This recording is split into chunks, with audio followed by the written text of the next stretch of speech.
Esta clase y la siguiente es un repaso de relatividad especial. Y vamos a comenzar recordando qué significa el principio de relatividad. El principio de relatividad es la idea de que las leyes fundamentales de la física son satisfechas en todos los sistemas inerciales. Y lo que esto quiere decir es que el estado de movimiento de un sistema de referencia inercial no es detectable por medio de experimentos físicos. Es decir, yo puedo detectar, en fin, comunicándome con otro sistema de referencia, un movimiento relativo, pero no el estado de movimiento absoluto. Es más, cualquier experimento físico que uno realice, por lo menos un experimento de la mecánica, que uno realice a bordo de un sistema de referencia inercial, no importa qué sistema de referencia inercial es, va a dar el mismo resultado, siempre y cuando las condiciones iniciales sean las mismas. Esto es, si yo dejo caer una moneda acá sobre la tierra, acá en la habitación donde estoy dando la clase, bueno, la moneda va a caer con, en fin, con ciertas características. Si repito el experimento a bordo de un avión, va a pasar exactamente lo mismo, es decir, el resultado del experimento, siempre y cuando las condiciones iniciales sean las mismas, va a ser igual en cualquiera de los sistemas de referencia inerciales, y el resultado del experimento no me va a decir si el sistema de referencia inercial se está moviendo o no. Entonces, ¿cómo funciona este principio de relatividad en la mecánica clásica? Bueno, funciona de la siguiente manera. Yo tengo que saber de qué manera paso de un sistema de referencia inercial a otro, y entonces tengo que ver que las leyes de la mecánica clásica están confeccionadas de tal manera que si aplico esas reglas para pasar de un sistema de referencia a otro, la forma que tienen esas leyes no cambia, es la misma. Entonces no privilegian a ningún sistema de referencia inercial, y como decía, las mismas leyes se van a aplicar a los experimentos mecánicos en distintos sistemas de este tipo. Esa regla para pasar de un sistema de referencia inercial a otro, en la mecánica clásica, son las transformaciones de Galileo. Ahora, las transformaciones de Galileo, a pesar de que cuando ustedes quizás la vieron en Física 1, se las explicaron de manera que parecían simplemente unas relaciones matemáticas evidentes, que no contenían ninguna hipótesis acerca de la naturaleza del espacio y del tiempo, parecía simplemente un mero dibujo de distancias, de suma de distancias. Sin embargo, lo que voy a mostrarles ahora es que las transformaciones de Galileo están basadas en la creencia en distancias invariantes, o también decimos absolutas, pero lo que queremos decir con cualquiera de estas palabras es que son independientes del sistema de referencia. Esa es la hipótesis que está escondida, y vamos a tratar de ponerla en evidencia. Es la hipótesis que está escondida en las transformaciones de Galileo. La creencia en distancias invariantes o absolutas, que por cierto es una creencia que funciona muy bien en nuestra vida cotidiana. Después, en todo caso, discutiremos un poco más sobre eso. Como vamos a reemplazar, y ustedes ya lo saben, estas transformaciones de Galileo por las transformaciones de Lorentz, que se basan en la invariancia de la velocidad de la luz, es importante detectar que también las transformaciones de Galileo se basan en una hipótesis. Porque si no detectamos eso, ¿por qué habría que reemplazar las de Galileo por otras que evidentemente contienen una hipótesis previa, que es la de la invariancia de la velocidad de la luz? Así que vamos a ver de qué se trata esta creencia en distancias invariantes que están escondidas en las transformaciones de Galileo, que como todos sabemos son transformaciones para pasar de un sistema de referencia S a un sistema de referencia S', que se traslada con velocidad constante respecto de S. Que se traslada significa que sus ejes no están en rotación respecto de los ejes de S, si no, no serían dos sistemas de referencia inerciales. Entonces no tenemos rotación, tenemos traslación. Los ejes del sistema S' podrían estar orientados de manera diferente que los ejes del sistema S. Normalmente cuando explicamos las transformaciones de Galileo pensamos que los ejes están igualmente orientados. No tendría esto que ser necesario, pero sí lo importante es que cualquiera sea la orientación de los ejes de S', esa orientación sea fija, no cambie en el tiempo, no haya una rotación. Bueno. Muy bien, entonces la transformación de Galileo se basa en una comparación de distancias. Si yo quiero ubicar un punto P, tanto en el sistema S, cuyo eje X está acá, hemos suprimido los ejes Y y Z que no vamos a utilizar en este momento, quiero ubicar la posición X de un punto P respecto del sistema S y respecto del sistema S', sabiendo que S' se mueve respecto de S. Acá tenemos O', el origen de S', y O, el origen de S. Entonces, lo que tenemos es esta sencilla relación entre distancias, que la distancia de O a O' sumada con la distancia de O'P es igual a la distancia de O a P. Es esta relación entonces que si a DOP le resto DO'O', obtengo DO'P. Muy bien, esto es una tontería. Ahora, cuando uno hace una relación entre distancias como la que está acá a la vista, si uno quiere, digamos, sacar algún provecho de esta relación, por supuesto estas distancias tendrían que estar medidas todas en el mismo sistema de referencia. No importa si son medidas en el sistema S' o si son medidas en el sistema S. Esto es algo que nunca lo decimos, y no lo decimos justamente porque nuestra creencia en distancias absolutas o invariantes es tan fuerte que nos parece que no es necesario decirlo. Pero sin embargo, si somos un poco más cuidadosos, tendríamos que hacer lo siguiente. Para no sumar peras con manzanas y tener entonces el correspondiente cuidado, tenemos que decir, bueno, esta relación de distancias o la usamos con todas las distancias medidas en S o con todas las distancias medidas en S'. Entonces tomemos, por ejemplo, a las distancias medidas en S. Bueno, en el sistema de referencia S, la distancia de O a P es precisamente la coordenada cartesiana X del sistema S. Las coordenadas cartesianas son distancias medidas desde el origen de coordenada. Entonces, la coordenada cartesiana X del sistema S corresponde efectivamente a la distancia de O a P medida en S. Por otro lado, como el sistema S' se está moviendo con velocidad v, cuando es visto desde S, a velocidad constante, bueno, si t es el tiempo que utilizamos en el sistema S, la distancia de O a O' medida en S es igual a v por t. Quiere decir que si utilizamos esta relación de distancias con todas las distancias medidas en S, tendríamos que escribir las cosas de esta manera. Que la distancia de O'P, el miembro de la izquierda, medida en S, es igual a X menos V por T. La distancia de OP medida en S menos la distancia O' medida en S. Lo que no podemos hacer es reemplazar la distancia O'P medida en S por X'. ¿Por qué? Porque la distancia O'P medida en S no es X'. X' es la distancia de O'P medida en S'. Entonces, con el cuidado suficiente que esta cuestión merece en este momento, las cosas quedan escritas de esta manera.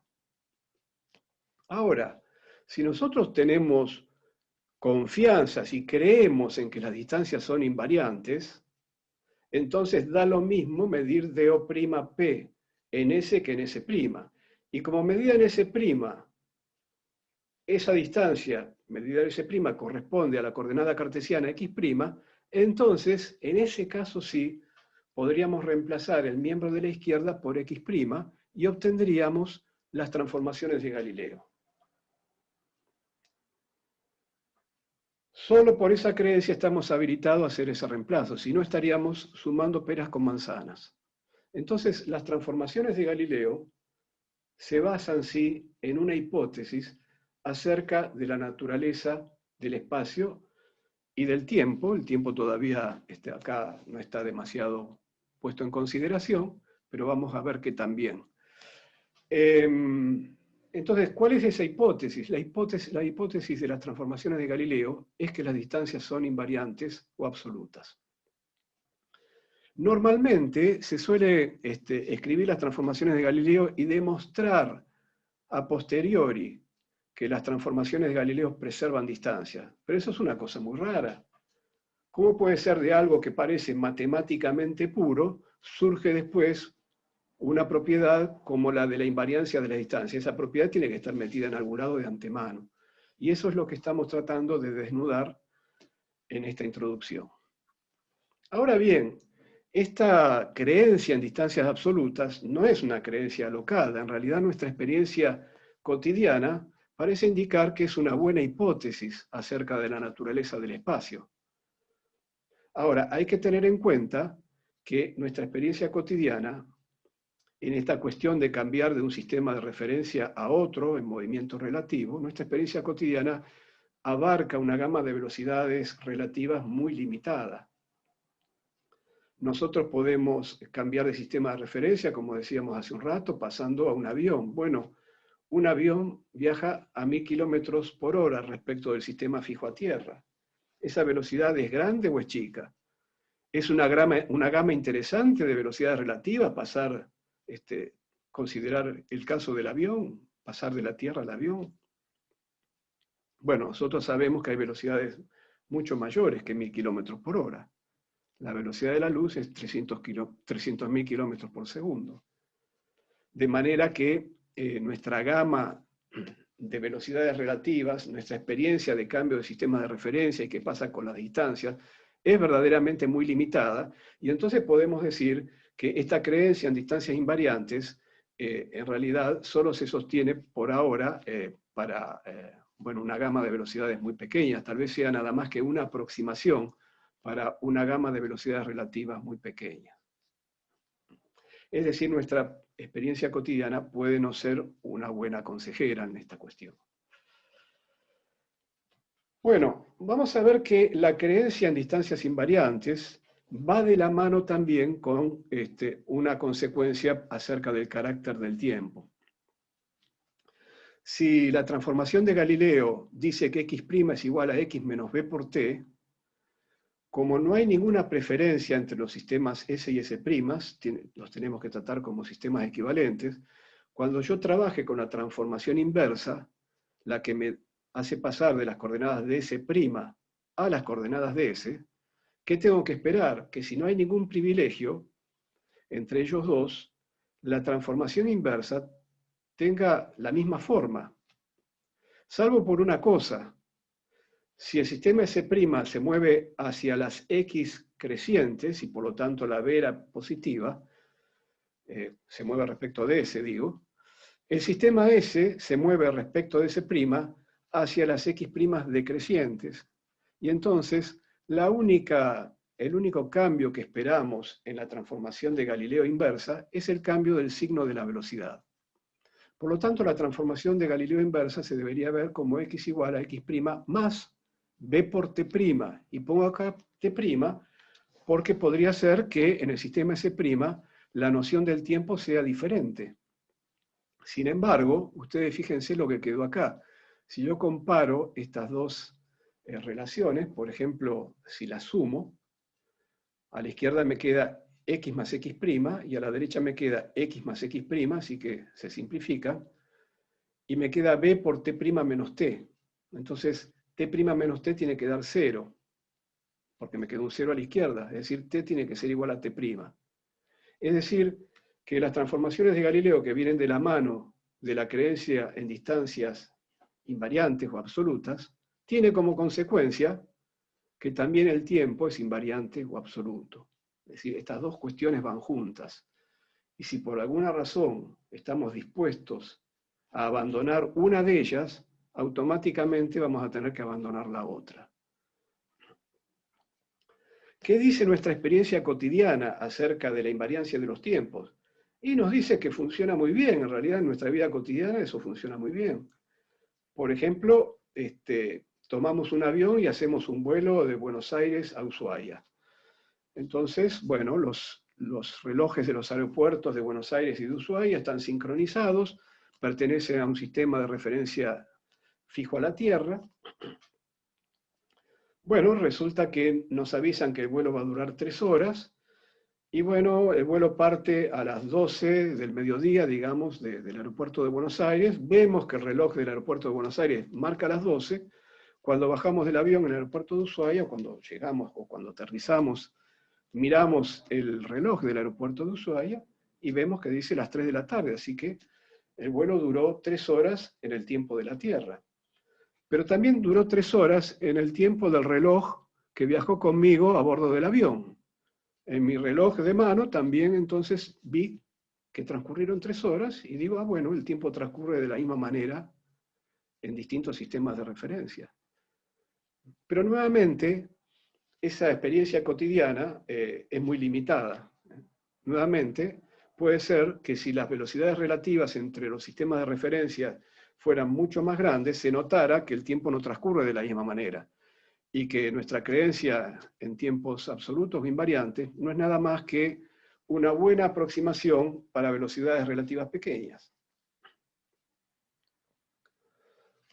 Bueno, una consecuencia de la creencia en distancias absolutas y por lo tanto en las transformaciones de Galileo es lo que llamamos el teorema de adición de velocidades de Galileo.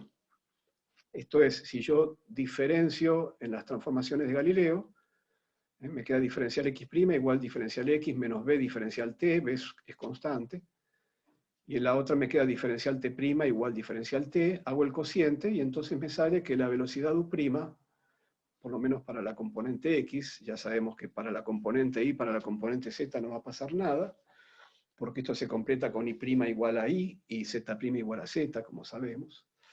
Bueno, hago el cociente y me queda que la velocidad de x en el sistema prima es igual a la velocidad de x en el sistema sin primar menos b. Y esto se conoce como teorema de adición de velocidades de Galileo.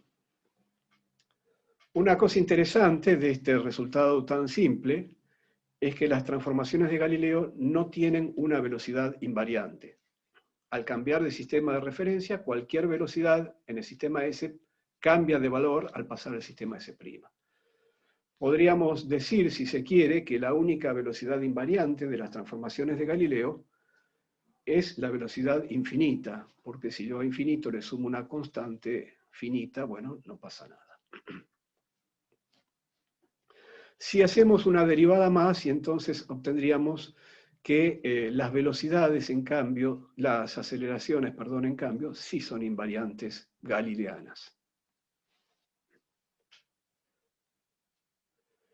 Bueno, entonces, ¿cómo realizan las leyes de la dinámica de Newton el principio de relatividad ante transformaciones de Galileo?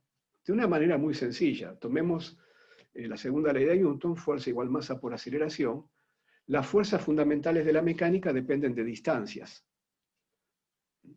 Digamos, la fuerza gravitatoria, por ejemplo, o la fuerza elástica, un resorte, depende del estiramiento del resorte, que es una distancia. Las fuerzas fundamentales dependen de distancias. La distancia es un invariante galileano, por lo tanto las fuerzas fundamentales para la mecánica de Newton son invariantes galileanos. Del otro lado está la aceleración, que también, como acabamos de ver, es un invariante galileano. Por lo tanto, si yo cambio de sistema de referencia, cada miembro de esta segunda ley de Newton, por separado, no cambia, y entonces la segunda ley sigue valiendo en el nuevo sistema de referencia inercial. Perfecto, todo eso lo sabemos. Ahora vayamos a esta pregunta. ¿Las leyes de Maxwell satisfacen el principio de relatividad ante transformaciones de Galileo? Bueno, como ustedes vienen de hacer física teórica 1, saben que no lo satisfacen. Por ejemplo, la fuerza de Lorentz contiene velocidades, y las velocidades no son invariantes galileanas. Si me permiten, procedamos con un poco de ingenuidad. Ustedes ya saben, quizás van a detectar enseguida cuál es el problema en la paradoja que les voy a presentar. Lo van a detectar porque vienen de hacer física teórica 1, pero procedamos con cierta ingenuidad y pensemos que podemos aplicar en las leyes del electromagnetismo las transformaciones de Galileo, a ver qué pasa. Entonces, vamos a tomar este experimento muy sencillo, donde hay una interacción magnetostática entre estos dos hilos. ¿Cómo están formados los dos hilos? Bueno, el hilo de arriba está formado por una distribución de cargas negativas que está en reposo y una distribución de cargas positivas que se está moviendo con una cierta velocidad. El hilo de abajo tiene solamente una distribución de cargas positivas moviéndose con la misma velocidad. es la misma distribución de cargas positivas que en el hilo de arriba para hacer las cosas lo más simple posible. Las cargas negativas del hilo de arriba son tales que neutralizan la densidad de carga en el hilo superior, así que el hilo superior no tiene densidad de carga neta, pero sí tiene una corriente hacia la derecha. El hilo de abajo sí tiene una densidad de carga neta, pero como el hilo de arriba no está cargado, no existe interacción electrostática entre estos dos hilos. En cambio, sí existe una interacción magnetostática. Por las leyes de la magnetostática conocemos que en este caso va a haber una interacción magnética atractiva. Entonces, apliquemos nuestro razonamiento ingenuo y pasemos ahora a un sistema de referencia que se mueve con las cargas positivas. Si pensamos galileanamente, el razonamiento va a ser el siguiente. Aplico el teorema de adición de velocidades de manera que las cargas negativas en el nuevo sistema de referencia, donde las cargas positivas están fijas, vamos a verlas moviéndose hacia la izquierda con una velocidad igual y opuesta a las que tenían las cargas positivas. Perfecto. Y las distancias las mantenemos iguales porque creemos en las distancias invariantes. Entonces, ¿cuál sería la situación de aplicar este razonamiento galileano en este sistema de referencia que acompaña las cargas positivas? Bueno, ahora voy a intentar aplicar las leyes de la electrostática y de la magnetostática, a ver qué sucede.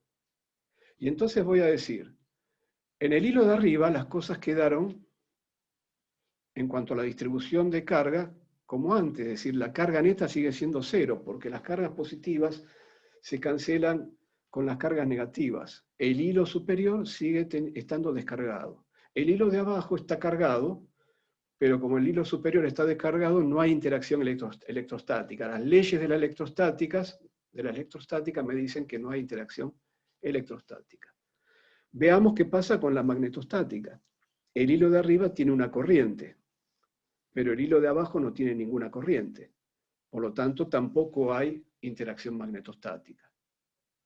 Es decir, si yo pretendo utilizar las leyes de Maxwell, las leyes del electromagnetismo, en dos sistemas de referencia inerciales distintos, utilizando un razonamiento galileano, llego al absurdo de que en un sistema de referencia se ve una interacción y en el otro sistema de referencia no.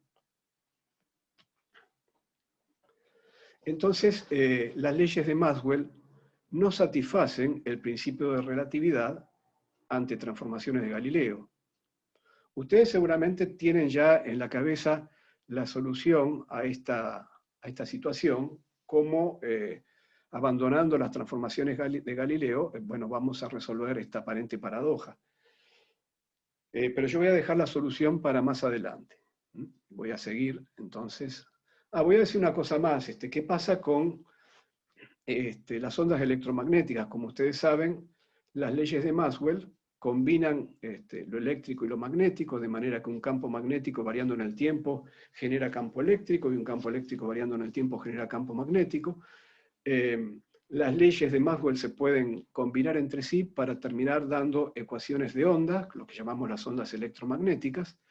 Tanto el campo E como el campo B satisfacen una ecuación de onda en donde podemos leer cuál es la velocidad de propagación de la onda. Y la velocidad de propagación es 1 sobre la raíz de mu0 epsilon 0.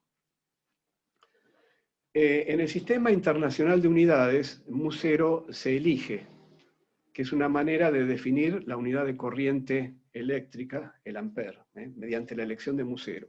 Y una vez definida la unidad de corriente y por lo tanto en consecuencia la unidad de carga, uno puede hacer un experimento electrostático para encontrar el valor de epsilon 0. Entonces esa combinación de los dos valores, mu0 y epsilon 0, da que la velocidad de propagación de las ondas electromagnéticas, sorprendentemente, coincide con la velocidad de la luz en vacío. La teoría de Maxwell se desarrolla en la segunda mitad del siglo XIX, y para ese entonces la velocidad de la luz acababa de ser medida con mucha precisión, no tanta precisión naturalmente como la que tenemos ahora, pero con mucha precisión. Y entonces fue una sorpresa encontrar que de un valor epsilon 0 que provenía de experimentos de la electrostática, aparecía en esta combinación que las ondas electromagnéticas se propagaban con la misma velocidad con que se propagaba la luz. Entonces Maxwell se animó y dijo, bueno, esto para mí es la evidencia de que la luz no es otra cosa que una onda electromagnética. Perfecto, eso es parte de la historia y es muy interesante, pero la cuestión que queremos ahora tratar es la siguiente. Esta cuestión de que las leyes de Maxwell no satisfacen el principio de relatividad ante transformaciones de Galileo se refleja acá de vuelta, porque si yo tengo que las leyes de Maxwell me llevan a estas ecuaciones de onda, donde yo puedo leer la velocidad de propagación finita de estas ondas electromagnéticas, entonces me tengo que hacer la siguiente pregunta. Las velocidades finitas no son invariantes galileanos. Por lo tanto, estas ecuaciones de onda no las puedo usar en distintos sistemas de referencia, si yo pienso galileanamente. Si yo pienso galileanamente, yo digo, bueno, si estas ecuaciones que vienen de las leyes de Maxwell contienen una velocidad, y la velocidad no es un invariante galileano, entonces no puedo usar estas ecuaciones en cualquier sistema de referencia inercial, porque me daría que la velocidad de propagación de las ondas electromagnéticas es la misma en cualquier sistema de referencia inercial, pero eso no es aceptable desde el punto de vista galileano. Desde el punto de vista galileano, cualquier velocidad finita cambia al pasar de un sistema de referencia a otro. Y en ese caso, si yo sigo insistiendo en pensar galileanamente, tendría que hacerme la siguiente pregunta. ¿En cuál sistema de referencia entonces son válidas estas ecuaciones? ¿En cuál sistema de referencia la luz se propaga con esta velocidad? Bueno, llegado a este punto, uno se puede preguntar, pero ¿y Maxwell no se dio cuenta de todos estos problemas que tenían sus leyes? ¿Qué pensaba Maxwell sobre estas cuestiones? Bueno, lo que Maxwell pensaba era muy sencillo, porque Maxwell no pretendía que sus leyes fueran válidas en diferentes sistemas inerciales. De paso les digo que esto que ven acá es la caligrafía de Maxwell. Acá se pueden ver algunas integrales, algunos flujos y cosas así. Entonces, como decía, Maxwell no pretendía que sus leyes fueran válidas en diferentes sistemas inerciales. Lo que él pensaba era que con las ondas electromagnéticas sucedía lo mismo que sucede con las ondas de materia. Las ondas de materia estaban muy bien estudiadas, las ondas de materia empezaron a ser estudiadas en el siglo anterior, en el siglo XVIII, con D'Alembert. ¿Qué pasa con las ondas de materia? Que las ondas de materia son la perturbación de un medio material, por ejemplo, el sonido viaja por el aire porque hay aire, ¿no? Es decir, es la perturbación de un gas o de un medio sólido, de un medio líquido, no importa, ¿no? Pero bueno, pensemos en el sonido cuando estamos hablando. Si no existiera el aire, el sonido no se propagaría, porque el sonido es una perturbación en el aire que se propaga. Por ejemplo, si yo tengo en una campana de vidrio, tengo un objeto emitiendo un sonido, una sirena, digamos, y con una bomba de vacío extraigo el aire de la campana de vidrio, el sonido va a dejar de propagarse. Entonces, las ecuaciones para las ondas de materia también tenían, como buenas ecuaciones de onda, la velocidad de propagación escrita en la propia ecuación de onda. Esa velocidad de propagación dependía de las propiedades del material en donde la onda en cuestión se propagara. Muy bien.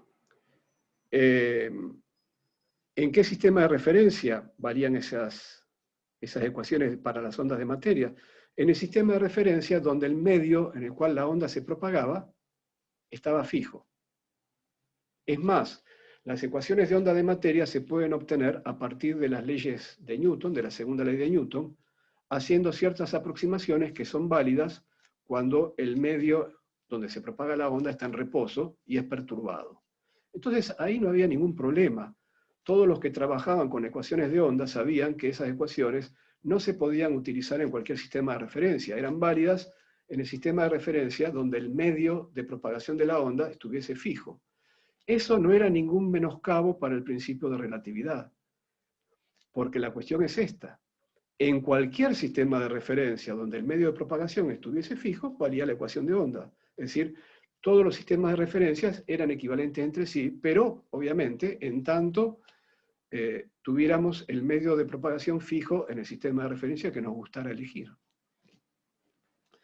Entonces, con todo ese conocimiento que ya se tenía en la época de Maxwell sobre la propagación de ondas en la materia, era natural que para Maxwell también las ondas electromagnéticas requirieran de un medio material. Y una vez que Maxwell se dio cuenta que la luz era una onda electromagnética, entonces el medio material de las ondas electromagnéticas era el mismo medio material que se aceptaba, existía también para la propagación de la luz. Y que era lo que se llamaba el éter luminífero o lumífero en la óptica de Fresnel. Entonces, bueno, estos tipos de fenómenos, las ondas de materias, tenían un referencial naturalmente privilegiado, sin que eso menoscabe el principio de relatividad. Muy bien. Entonces, esta velocidad c que aparece en las ecuaciones de Maxwell para las ondas electromagnéticas era la velocidad de propagación de la onda electromagnética respecto del éter. Esa era la respuesta de Maxwell. Muy bien. Muy bien, entonces, esta idea del éter estaba muy bien si en tanto hubiera alguna evidencia concreta de la existencia del éter. Hay evidencia concreta de la existencia del aire, por ejemplo, porque como decíamos antes, si extraíamos el aire de la campana de vidrio con la bomba, el sonido se dejaba de propagar. Bueno, no es la única evidencia de la existencia del aire, por supuesto, pero quiero decir lo siguiente, que al extraer el aire de la campana de vidrio dejamos de escuchar el sonido, pero sin embargo seguimos viendo el objeto que emite el sonido. Quiere decir que la bomba es capaz de extraer aire, pero no de extraer éter, porque la luz se sigue propagando. Entonces, todas estas cuestiones de cómo detectar el éter se fueron poniendo cada vez más complicadas. Entonces, uno podría decir lo siguiente, bueno, supongamos, por ejemplo, una complicación era esta. La luz viaja por todo el universo. Por lo tanto, el universo tiene que estar lleno de éter. Por lo tanto, el movimiento de los planetas, por ejemplo, en el sistema solar, es un movimiento que ocurre dentro de un mar de éter. ¿Cuáles son las propiedades del éter para que el rozamiento entre el éter y los planetas no vaya frenando la marcha de los planetas? Es decir, entonces el éter tenía que tener propiedades muy singulares, en fin, y así cada cosa que se pensaba exigía del éter todavía una propiedad más singular aún. Entonces, llegado a este punto, se optó por otro camino. Para saber si el éter existe, podemos hacer un experimento de medición de la velocidad de la luz muy, muy refinado. Normalmente uno espera que como el laboratorio está arriba de la Tierra y la Tierra se está moviendo en el sistema solar y el sistema solar en la galaxia y la galaxia, bueno, etcétera, etcétera, normalmente uno espera que el laboratorio no esté fijo respecto del éter. Y por lo tanto, si uno hace una determinación de la velocidad de la luz muy, muy refinada, en lugar de encontrar el valor preciso de 1 sobre la raíz de mu 0 epsilon 0, se encontrará un valor un poco diferente. Y esa diferencia no sería más que indicarnos cuál es la velocidad del laboratorio relativa al éter, por el mismo teorema de adición de velocidades de Galileo. Bueno, esos experimentos muy, muy refinados fueron experimentos de carácter interferométrico. El más famoso es el de Michelson y Morley de 1887. Y como ustedes saben, los experimentos jamás detectaron una diferencia de velocidad. Es decir, la luz se comportaba como si tuviese la misma velocidad en todos los referenciales. Esto también se discutió mucho. Por ejemplo, el experimento de Michelson y Morley de 1887 se hizo en un sótano. Entonces, bueno, ¿por qué no pensar que el experimento había sido hecho en un éter local encerrado en el sótano y que estaba en reposo respecto del arreglo experimental? Es decir, siempre había alguna forma, digamos, de tratar de explicar los resultados inesperados, poco convenientes. Michelson pensó que para salir de esa cuestión, lo ideal era hacer un experimento en lo alto de una montaña, porque si el éter era arrastrado por el sótano, también era de esperar que el éter se pegara en parte por viscosidad a la superficie de la Tierra, entonces que también la superficie de la Tierra estuviera sumergida en un éter local, pero que esa capa pegada a la superficie de la Tierra se tendría que ir desprendiendo poco a poco para que el éter ese se integrara al éter universal, y entonces tal vez a suficiente altura, en lo alto de una montaña, ya hubiera un desprendimiento y ya hubiera un viento de éter, que era como se llamaba. Bueno, hoy en día ustedes saben que la invariancia de la velocidad de la luz está tan bien establecida experimentalmente que al punto que este valor fue adoptado finalmente por definición a partir de 1983. Adoptarlo por definición significa que a partir de 1983 las unidades de longitud y de tiempo no son más vistas como unidades independientes. Si de alguna manera definimos una unidad de tiempo, entonces a través de este valor de velocidad queda automáticamente definida una unidad de longitud o viceversa. Entonces, estas dos unidades pasaron a ser dependientes entre sí. Bueno, todo esto, este callejón sin salida, en el cual estaba la física de finales del siglo XIX, desemboca finalmente en 1905, cuando aparece Einstein, y acá estamos viendo también su caligrafía, cuando aparece Einstein y resuelve la cuestión de una manera tajante. La cuestión es que Einstein dice, el éter no existe. Es decir, tenemos que aceptar que lo que estos experimentos, muchos experimentos están diciendo finalmente, es que el éter no existe. Las ondas electromagnéticas no son ondas de materia. Lo que se propaga es el campo, por supuesto, no es un éter, un material que está siendo perturbado, que está oscilando y esa oscilación se propaga. El campo es una entidad en sí mismo, eso es lo que está diciendo Einstein. La teoría de Maxwell es parte del conjunto de las leyes fundamentales de la física, según Einstein, que obedecen el principio de relatividad. Es decir, lo que estamos viendo a través de estos experimentos es que las leyes de Maxwell se cumplen en cualquier sistema de referencia inercial. En cualquier sistema de referencia inercial, la luz se propaga con la velocidad que está escrita en las leyes de Maxwell.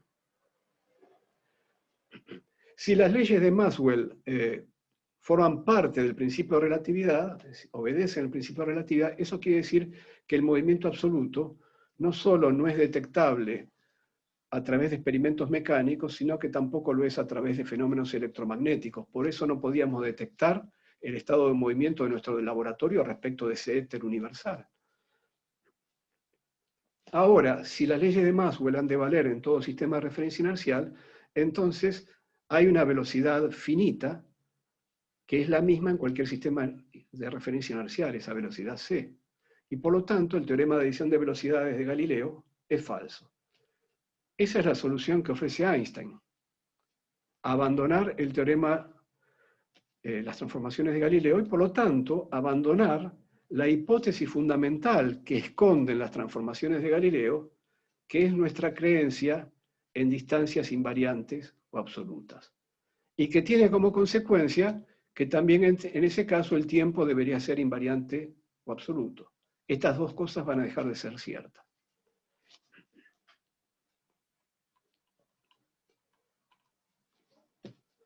Bueno, entonces ustedes conocen que las transformaciones de Galileo son reemplazadas por las transformaciones de Lorentz, que dejan invariante a la velocidad de la luz. Y que esto implica un cambio de paradigma espacio-temporal. Abandonaremos la creencia en distancia y en tiempos absolutos. Ahora, ¿por qué las transformaciones de Lorentz se llaman Lorentz? Bueno, porque Lorentz ya había encontrado cómo tenían que ser esas transformaciones para que las leyes de Maxwell no cambien de forma. Sin embargo, Lorentz no tenía de esas transformaciones la visión que vamos a tener con Einstein. Por ejemplo, la famosa contracción de longitudes que vamos a ver enseguida, se la suele llamar también contracción de Lorentz, porque Lorentz se dio cuenta que si las longitudes se contraían, podía entonces llegar a entender por qué el experimento de Michelson había dado lo que había dado. Pero Lorentz pensaba que las longitudes se contraían porque el experimento se estaba moviendo en un mar de éter y la interacción con el mar de éter hacía contraer las longitudes. Es decir, en la visión de Lorentz, la contracción de longitudes era un efecto dinámico, mientras que en la relatividad especial va a ser un efecto cinemático. ¿Cuál es la diferencia? Un efecto dinámico es debido a una interacción, es algo absoluto, es algo que existe sí o sí, y que si existe esa interacción, todos los sistemas de referencia tienen que estar de acuerdo en que hay una interacción. Si hay un éter que choca, si hay un viento de éter que choca contra el aparato de Michelson-Morley y le hace contraer una longitud, eso es un hecho absoluto y todos los sistemas de referencia tienen que estar de acuerdo en que la longitud se contrajo porque hubo esa interacción. Así pensaba Lorentz las cosas. En cambio, en la relatividad especial, la contracción de longitudes es un efecto cinemático. Según en qué sistema de referencia estemos parados, vamos a ver una longitud más chica o más grande. Bueno, acá están las transformaciones de Lorentz que todos conocemos. En este caso se trata de una transformación de Lorentz para dos sistemas de referencia que se mueven, que están igualmente orientados y que se mueven en forma relativa en la dirección del eje X. Lo mismo que hicimos antes para las transformaciones de Galileo. No es por lo tanto la transformación de Lorentz más general, pero es la que solemos utilizar. Si la velocidad c tendiese a infinito, estas transformaciones se convierten en las transformaciones de Galileo. Es decir, si la velocidad invariante pasa a infinito, vamos a las transformaciones de Galileo que tenían como única velocidad invariante la velocidad infinita.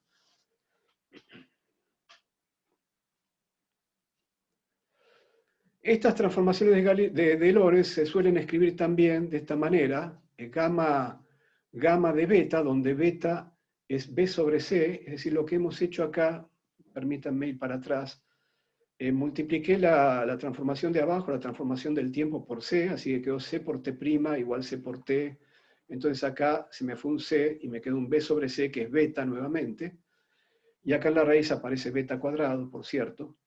C por t', C por t va a ser la coordenada x0, como ustedes saben, en la formulación covariante. Entonces, bueno, para la coordenada x0, para C por t, tenemos esta transformación, donde beta es b sobre c, es adimensional, y donde gamma de beta es esta función. Para remarcar acá varias cosas.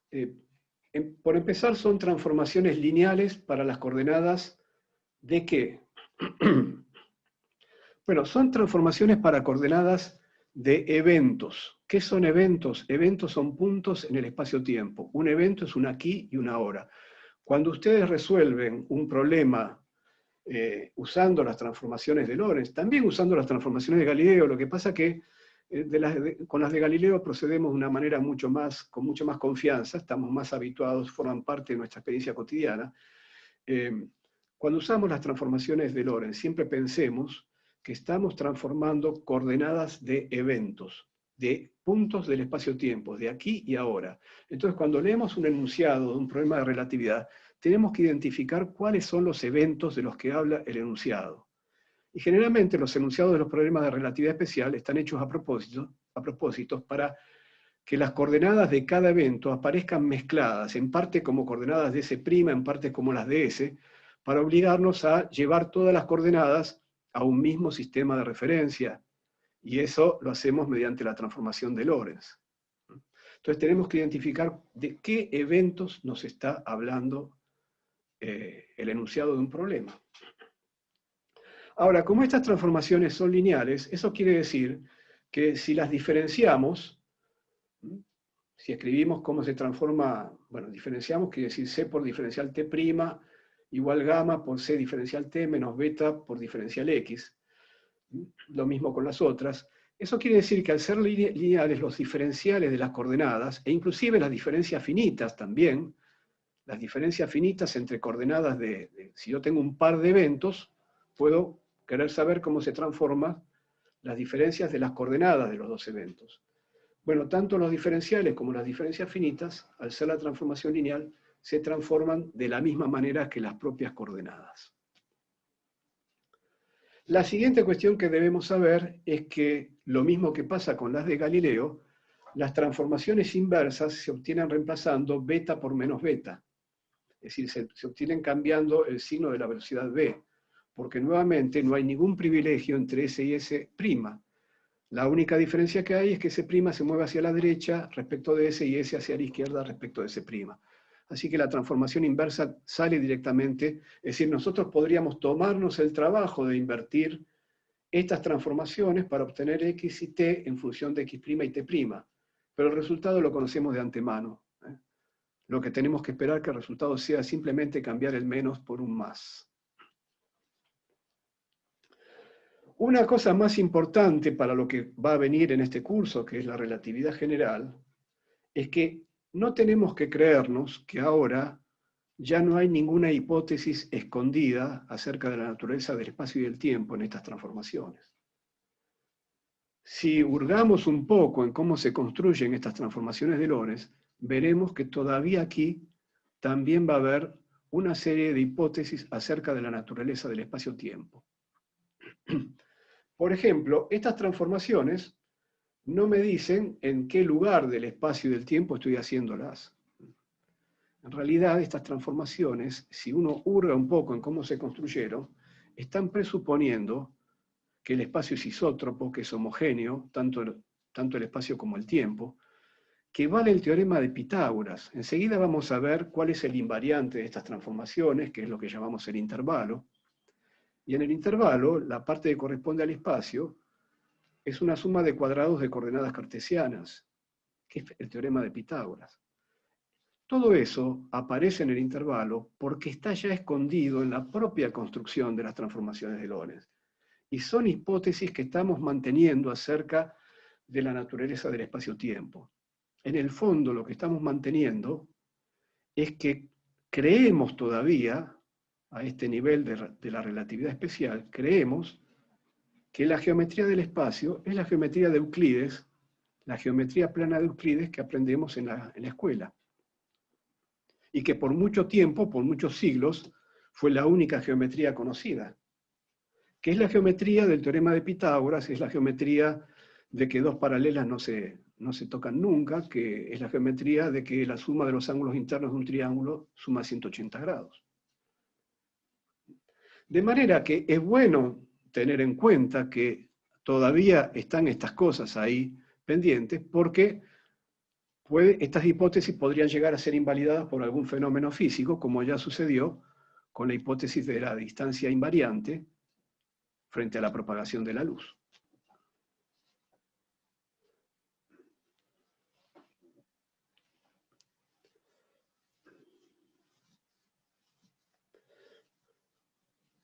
Bueno, vamos a ver las aplicaciones de las transformaciones de Lorentz, con algunos ejemplos de especial interés. Tomemos acá el caso de una barra que está recorrida por una partícula. Tenemos la partícula roja que recorre en un sistema de referencia donde la barra está en reposo, que llamaremos el sistema propio de la barra, porque la barra ahí se encuentra en reposo. Hay una partícula que en ese sistema S' propio de la barra recorre la longitud de la barra L0 con una velocidad U'. Entonces, tenemos que identificar eventos para usar las transformaciones de Lorentz. Entonces, un evento, el evento número 1, va a ser la partícula pasa por el extremo izquierdo de la barra. Ese evento ocurre en una posición X'1 y en un cierto instante T'1 que no está escrito, por supuesto. Segundo evento, la partícula pasa por el extremo derecho de la barra. Entonces eso ocurre en una posición X'2 y en un tiempo T'2. La diferencia entre X'2 y X'1 es precisamente la longitud de la barra, que por estar en reposo es la longitud propia de la barra. Como ya sabemos que las distancias no van a ser invariantes, entonces tenemos que dar nombre a la longitud de una barra cuando está en reposo. La llamamos la longitud propia. En otro sistema de referencia esperamos que la longitud dé un valor diferente. Esto no menoscaba el principio de relatividad, atención. Lo que esto quiere decir es que cualquiera sea el sistema de referencia donde la barra está en reposo, su longitud va a ser L0. No hay privilegios entre los sistemas de referencia. Lo que privilegia a un sistema de referencia, en este problema en particular, es que en ese sistema de referencia esta barra está en reposo. Pero ese es un privilegio por razones físicas, digamos. Podría haber sido cualquier otro sistema de referencia que esté en esa situación. Bueno, muy bien, entonces, la diferencia de coordenadas en este sistema de referencia vale L0. Y como dijimos antes, las diferencias de coordenadas se transforman con las mismas reglas de las transformaciones de Lorentz por ser estas lineales. Ahora, en otro referencial S, donde la barra se mueva con velocidad v y la partícula va a tener otra velocidad u, no hemos escrito todavía las transformaciones de velocidades, las transformaciones de Lorentz de velocidades, solamente conocemos las galileanas, pero las galileanas van a cambiar, por supuesto. Pero no lo vamos a usar en este momento. Entonces pasamos a un sistema de referencia S donde la barra se mueve con velocidad v y su longitud, por lo tanto, será otra, no sabemos cuál. La vamos a llamar L. Entonces, el primer evento corresponde a que la partícula pasó por el extremo izquierdo de la barra. Mientras esperamos a que ocurra el segundo evento, que es que la partícula pase por el extremo derecho de la barra se está desplazando. Entonces, el segundo evento va a ocurrir en una posición tal que respecto del primer evento, la diferencia entre esas dos posiciones, x1 y x2 en el sistema S, va a ser la longitud de la barra más lo que se desplazó la barra en el tiempo delta t entre los dos eventos. ¿Está bien? Fíjense que estoy haciendo cinemática trivial. La cinemática no ha cambiado porque estemos en relatividad especial. Velocidad sigue siendo espacio sobre tiempo, básicamente. Lo que ha cambiado es la forma de transformar las coordenadas de los eventos cuando pasamos de un sistema de referencia a otro. Entonces, bueno, recuerdo el valor la forma que tiene la transformación de coordenadas en la transformación de Lorentz, y digo, bueno, delta x' para este par de eventos era la longitud propia LO. ¿Se ve la parte esta de abajo de la pantalla? Sí. Sí. Bueno. Delta x es, como acabamos de decir, L más B por delta t. Y en la transformación de Lorentz todavía tenemos un menos B por delta t, así que el más B por delta t y el menos B por delta t se cancelan.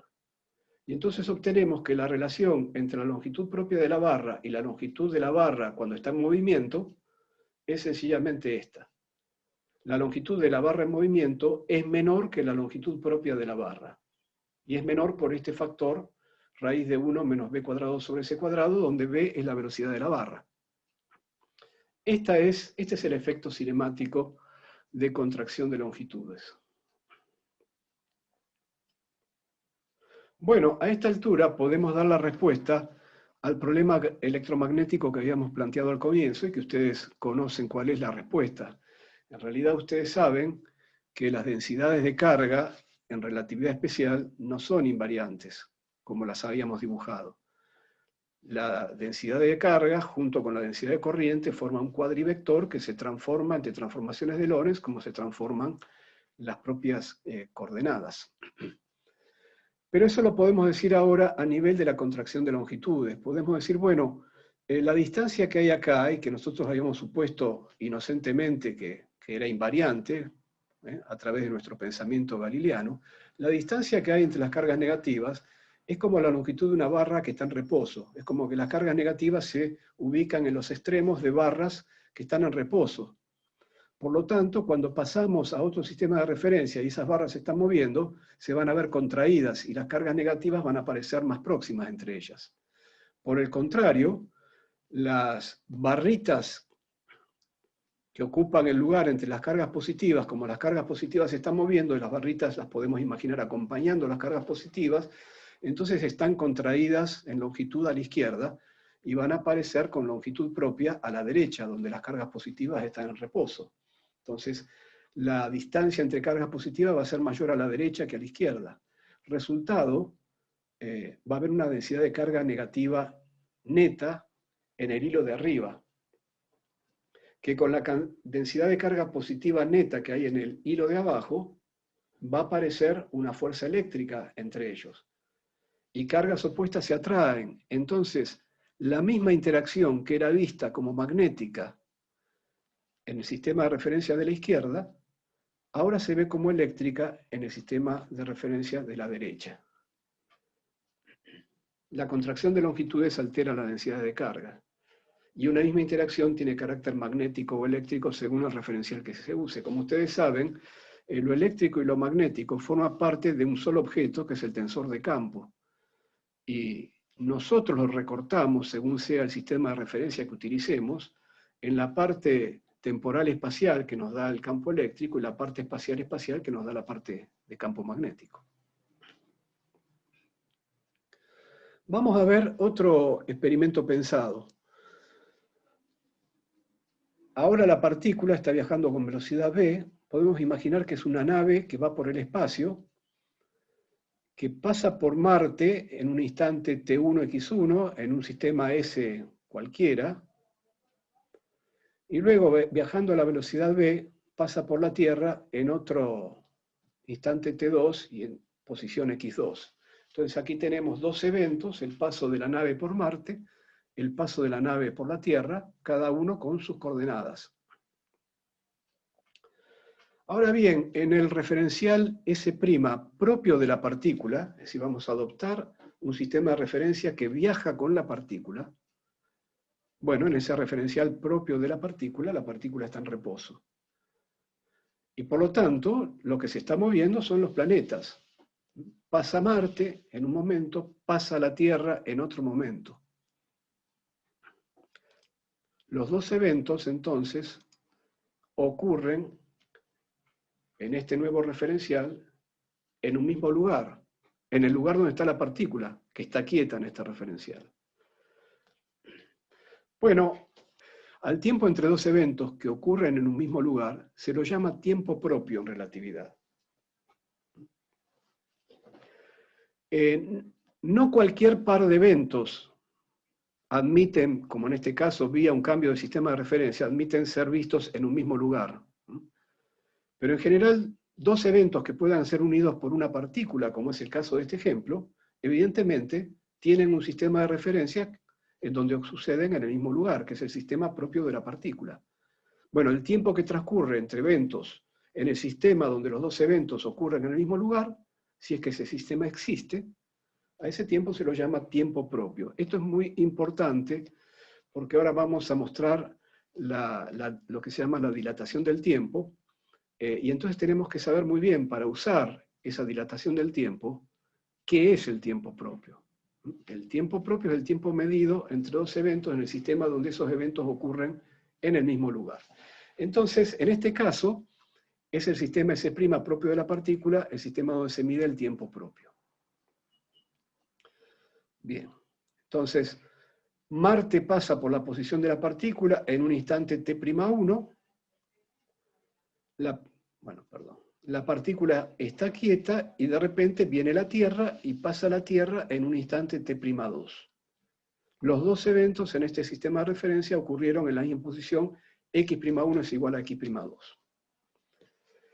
Entonces voy a usar, en este caso, la transformación de Lorentz inversa, por eso acá van a ver un más, y por eso las primas están a la derecha, y el tiempo sin primar está a la izquierda. Entonces, bueno, delta x' vale 0, porque los dos eventos ocurrieron en el mismo lugar. Delta x' vale 0.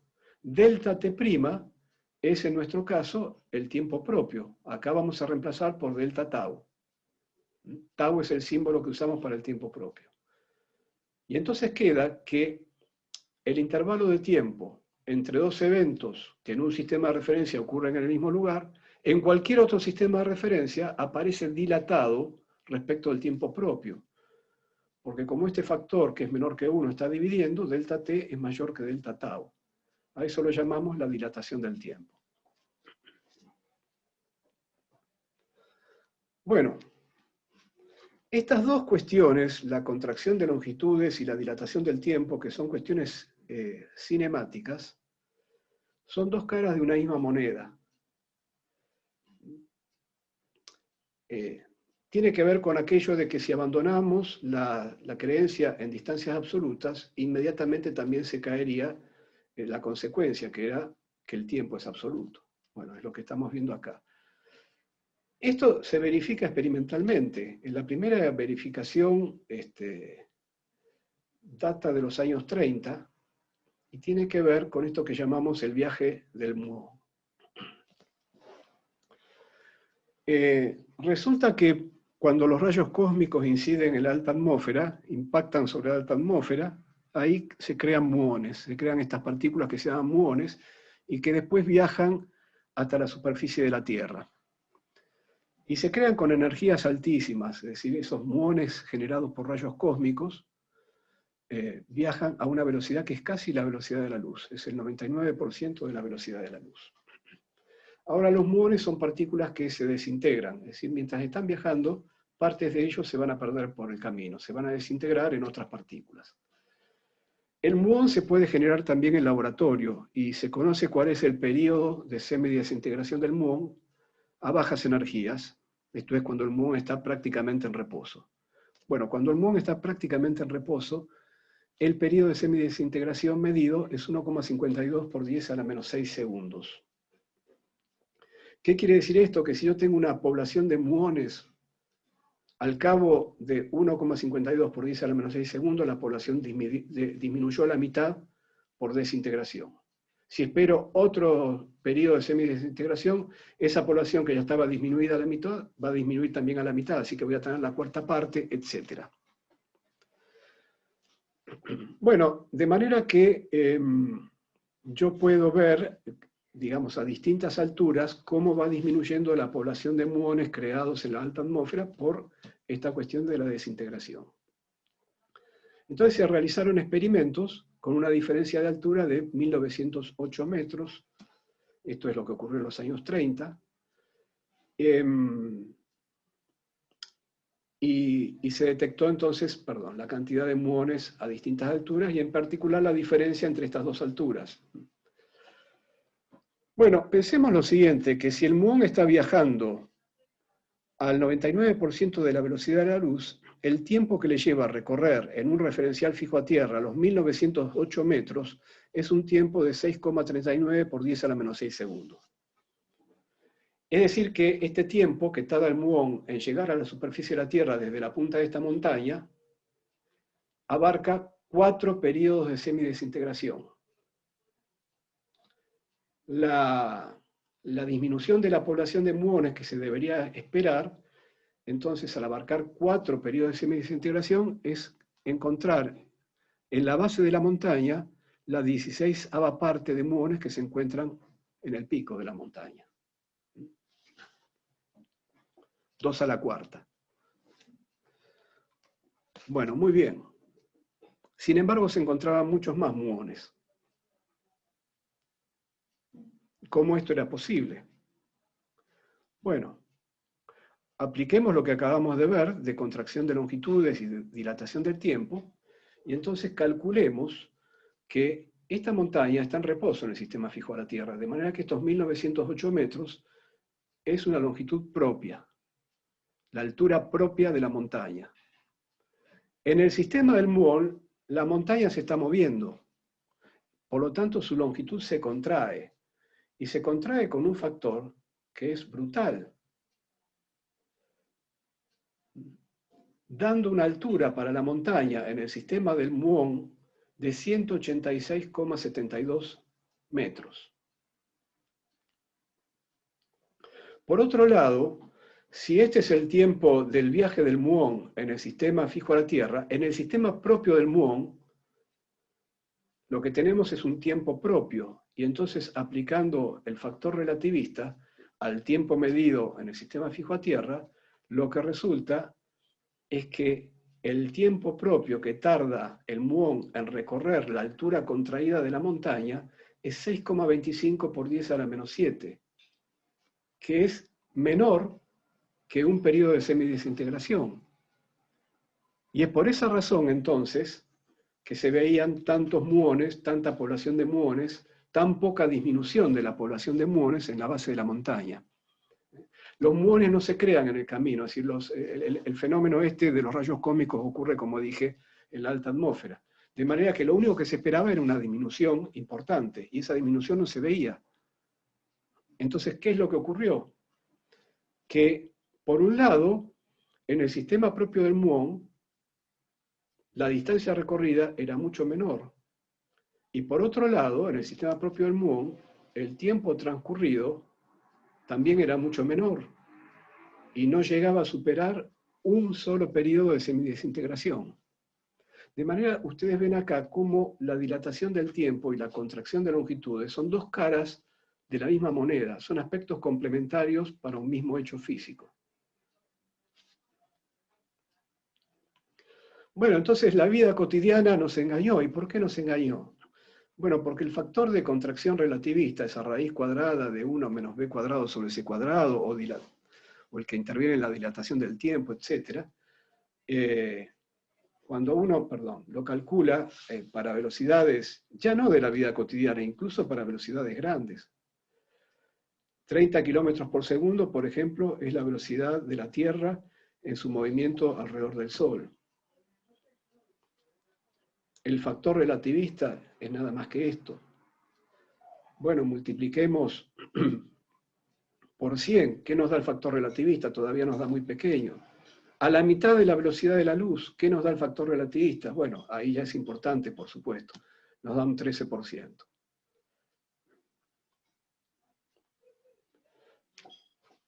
Vamos a ver otra propiedad de las transformaciones de Lorentz. Otra propiedad ligada a la invariancia de la velocidad de la luz, porque de eso se tratan las transformaciones de Lorentz. Entonces, supongamos que S' es un sistema de referencia donde dos eventos, 1 y 2, ocurren simultáneamente, al mismo tiempo. Es decir, en S', la coordenada T' del evento 1 y la coordenada T' del evento 2 son iguales. Delta T' entonces vale 0. La distancia entre esos eventos, medida en este sistema, es lo que llamaremos la distancia propia entre los eventos. ¿Cuál es la relación con la distancia entre los eventos en un sistema S cualquiera? Bueno, estoy usando de vuelta la transformación inversa, estoy usando que los eventos son simultáneos en S', por lo tanto delta X' es la distancia propia, y como el factor gamma es menor que 1, lo que resulta es que más allá del signo, bueno, acá el signo va a ser el mismo, pero bueno, en valor absoluto, bueno, sí, porque si fueran negativos los dos, no es lo mismo para la desigualdad, pero en valor absoluto, como este factor es un factor menor que 1, la distancia entre los eventos en cualquier otro sistema es menor que la distancia propia. ¿Y qué ocurre con el tiempo, con el intervalo de tiempo entre los dos eventos? Bueno, sigo usando las transformaciones inversas, pero ahora para el caso del tiempo, nuevamente uso que en el sistema S' los eventos son simultáneos, y entonces resulta que en cualquier otro sistema los eventos no son simultáneos, salvo que hubiesen ocurrido en el mismo lugar. Pero si delta x' es distinta de cero, entonces los eventos van a ser no simultáneos y delta t va a ser menor o mayor que cero, dependiendo del signo de la velocidad, dependiendo de cómo se muevan relativamente S y S'. Lo importante es ver que la simultaneidad no es un hecho absoluto en relatividad. No puedo hablar de la simultaneidad sin decir en qué sistema de referencia dos eventos son simultáneos. Porque si son simultáneos en un sistema de referencia, no lo son en otro, a menos que hayan ocurrido en el mismo lugar. Esto tiene que ver con la invariancia de la velocidad de la luz claramente en un ejemplo como este. Por ejemplo, yo tengo un sistema de referencia donde este vagón de tren está en reposo. En el centro del vagón coloco un dispositivo luminoso, una señal que puedo encender en determinado instante. Se produce la señal y la señal viaja hacia los extremos del vagón con igual velocidad c. Supongamos que tengo dos sensores, que son estos sensores azules. Cuando llega la señal, el sensor activa una puerta, la puerta del vagón se abre. Bueno, como los dos rayos de luz viajan ambos con la misma velocidad c, uno para atrás y otro para adelante, y recorren distancias iguales porque el emisor está en el centro del vagón, las puertas se abren simultáneamente. Ahora, ¿qué ocurre en un sistema donde el vagón se está moviendo con una cierta velocidad v? Ya no tengo la composición de velocidades galileanas, no la puedo usar. Pero sí sé que como se trata de la luz, y la luz viaja con la misma velocidad c en cualquier sistema de referencia, tengo que seguir diciendo, cuando enciendo la señal salen dos pulsos luminosos y los dos viajan con la misma velocidad c. Pero como el vagón se está moviendo, la puerta A va al encuentro del pulso que viaja hacia atrás del vagón, mientras que la puerta B escapa del pulso que lo está persiguiendo. Por lo tanto, lo que espero es que se abra primero la puerta A y la puerta B se abra después. Y si el vagón, si estuviera un sistema de referencia donde el vagón se moviese hacia la izquierda en lugar de hacia la derecha, se abrirá primero la puerta B y luego la puerta A. Entonces el orden temporal de los eventos, que son simultáneos en algún sistema, depende del referencial que elija, según si el vagón en mi nuevo referencial se mueve hacia la derecha o hacia la izquierda. Bueno, líneas de universo. Acá tengo dibujadas algunas líneas de universo. ¿Qué llamamos líneas de universo? A la evolución espacio-temporal de una partícula, por ejemplo. Acá tengo un típico gráfico relativista donde el eje del tiempo, el eje de la coordenada x0 igual a c por t, va en ordenadas y la posición en abscisas. Y acá dibujé varias cosas. Por ejemplo, dibujé un rayo de luz que pasa por x0 en tiempo t igual 0 y que viaja hacia las ejes x crecientes.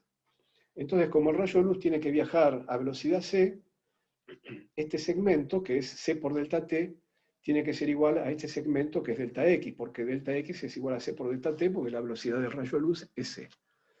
Quiere decir que en un gráfico ct versus x, los rayos de luz se ven a 45 grados. Podría ser un rayo de luz que viaje hacia las x decrecientes, entonces va a ser hacia 45 grados, pero inclinado hacia la izquierda. Acá en negro tenemos, tenemos dos líneas de universo negro, también ambas pasan por x0 en t igual 0. La línea vertical corresponde a la línea de universo de una partícula que está en reposo en este sistema de referencia, en x igual x0. Para cualquier instante de tiempo, la partícula permanece en x igual x0. Esta otra línea de universo corresponde a una partícula que, como ustedes saben, tiene que viajar a velocidad menor que c. Después esto lo volveremos a charlar. Pero bueno, viajando a velocidad menor que c, entonces su desplazamiento delta x a una velocidad u sub x menor que c, va a tener que dar un cateto en este triángulo menor que el cateto c por delta t. Entonces, las líneas de universo de las partículas en este gráfico donde el tiempo va en ordenadas, se van a ver con pendiente mayor que 45 grados. Esta es una partícula que viaja a velocidad constante, por eso la línea de universo es rectilínea. Podríamos tener partículas aceleradas, pero lo importante es que sea cual fuere el movimiento de la partícula, acelerado o no, en ningún momento la pendiente va a tener que ser, va a poder llegar a ser 45 grados, porque entonces la partícula se convertiría en un rayo de luz. Así que siempre la pendiente va a tener que ser mayor que 45 grados en estos gráficos.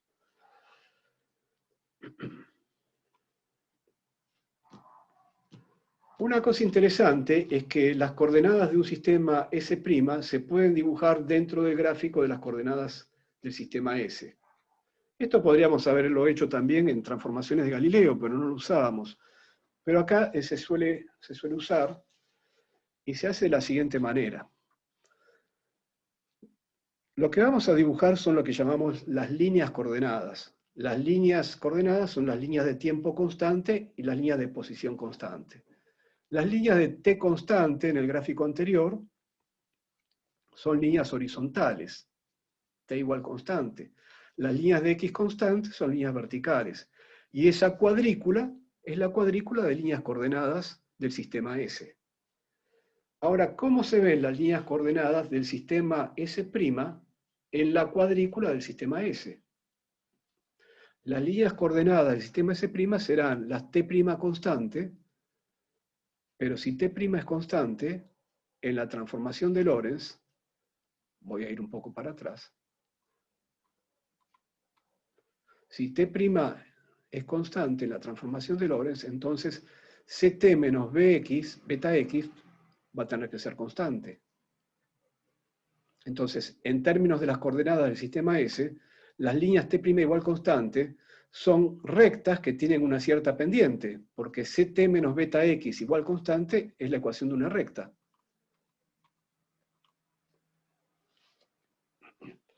Bueno, si despejo, como acá en ordenadas tengo ct, paso el menos beta por x al otro lado y tengo que beta es la pendiente de las líneas ct' igual constante. Beta es menor que 1, por lo tanto la pendiente de las líneas t' igual constante en este gráfico se ven como rectas con pendiente menor que 1.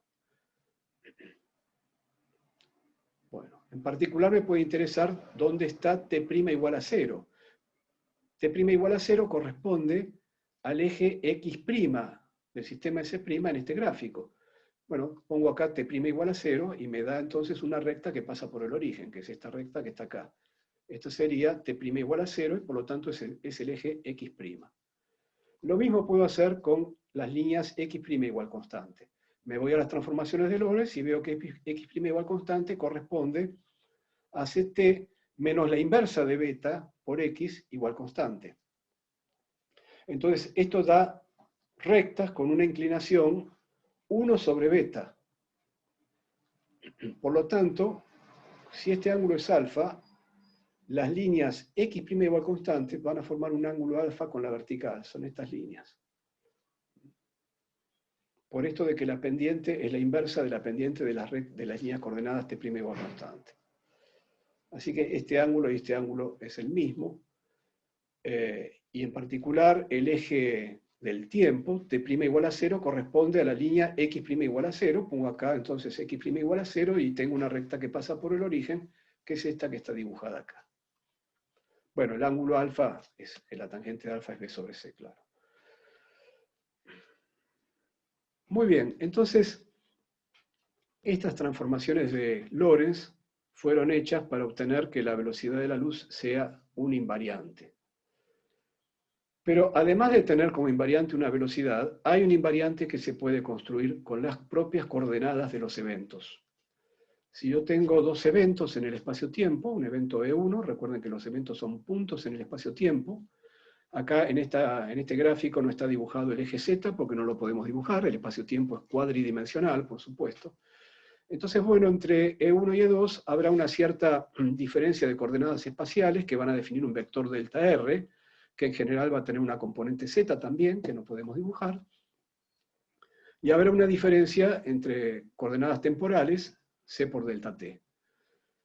Y lo que todos sabemos, y podemos demostrar fácilmente, es que si combinamos la diferencia entre coordenadas temporales, la diferencia de las coordenadas x0 elevadas al cuadrado, con la distancia entre los eventos al cuadrado, esto forma un invariante lorentziano. Fíjense que es una combinación de las cantidades que en las transformaciones de Galileo eran invariantes por separado.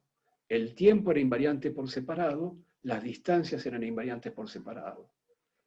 En las transformaciones de Lorentz, lo que es invariante es una combinación de ambos, tiempo y distancia. Y esa combinación se llama intervalo. El hecho que acá vean un cuadrado no significa que esta cantidad es positiva. Claramente esta cantidad no es positiva. Puede ser positiva o puede ser negativa, según qué término pese más, si pesa más el temporal o si pesa más el espacial. Esto es nada más que un símbolo para indicar que esta cantidad que estamos definiendo es una forma cuadrática de las diferencias de las coordenadas.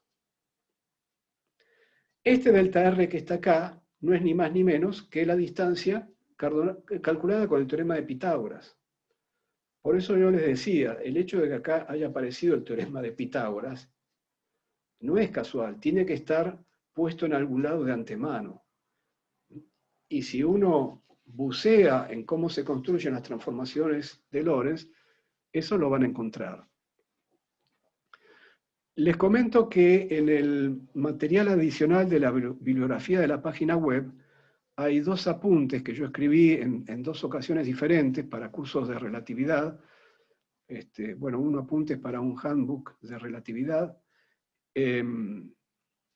Digamos que en un apunte va a estar más la parte histórica, inclusive la de los experimentos, y en el otro no va a estar, pero va a estar más la parte de la formulación covariante de la relatividad, de manera que entre los dos apuntes pueden hacer uno, y estas cosas que yo estoy diciendo las pueden ir a buscar ahí.